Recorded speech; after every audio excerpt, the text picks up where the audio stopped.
or this file input type. So the current count, we need to first of all select all types that have the file property, so all input types with this file here.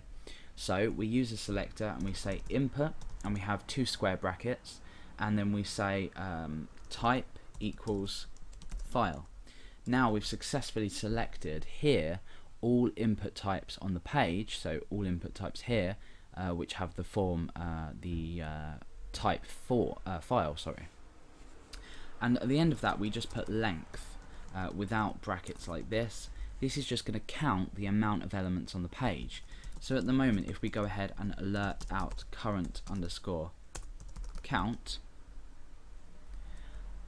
you'll see that when we press add more we have the value 1, and this means that we can add a value to this, and then the next file type we create, we can add this number here, so we can have file underscore 2, and then the next time we click add more, the count will be 2, so the next file will be file underscore 3. So hopefully that makes sense. Let's go ahead and get rid of that alert. Okay, so now we want to do is supply another variable which will just be the next count, or the next file count. I'm just going to call this next underscore count, and that's going to be current count plus 1. So now what we have is the name of the next form field, this file field, available to us. We can call it file underscore next count, and that will be 2 in this case because we've added 1 to this original variable. Right, so now we need to actually go ahead and prepend an element to this form.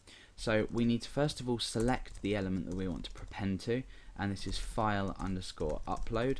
Remember, that's the name of our form here, file upload. And we want to go ahead and prepend something.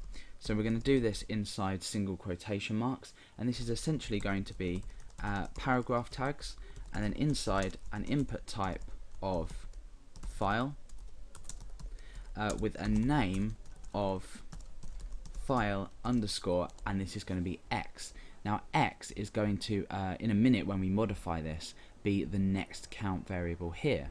So what we want to do is we want to essentially just append on this next count variable. So now the next, every time we press this button, so every time we click, we'll count the current amount of input type files, or input fields with the type file, add 1 on, and then create a new one with the file underscore and the additional count. So now that we've done that, let's go ahead and test the actual functionality of it. So remember, prepend is essentially going to, inside of the element that you specify, prepend some data. So every time we prepend, what it's going to do is it's going to prepend another input type there, okay, with the paragraph tags as we've specified it in ext.js. So let's go ahead and refresh.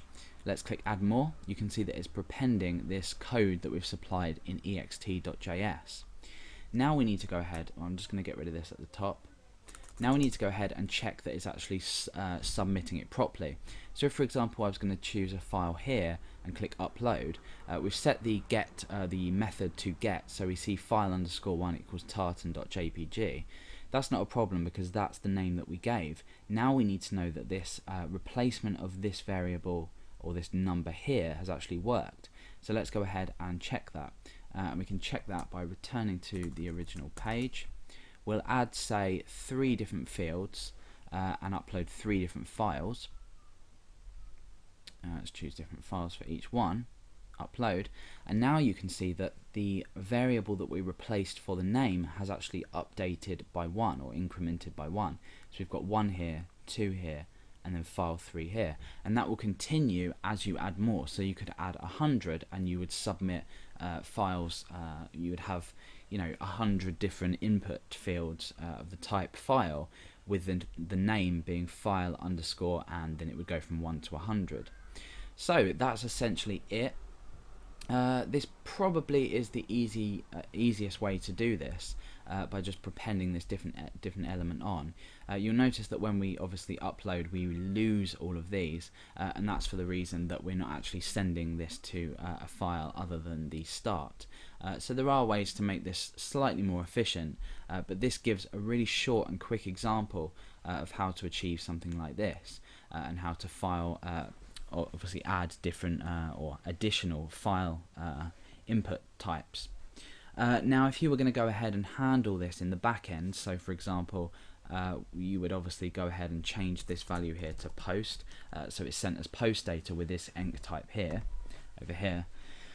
Now the action would obviously be a specific file, so for example it would be you know, upload.php or something, whichever language that you're using, and then you would have to obviously find a way in the web language that you choose to grab all of these you know, different files that have been sent to this page, and that's quite easy. I'm not going to go into it, but you can use, I know in PHP you could say go and use $_files, and you could use a for each loop for each one, so you could say for each files as file, and then you could retrieve the particular data from here.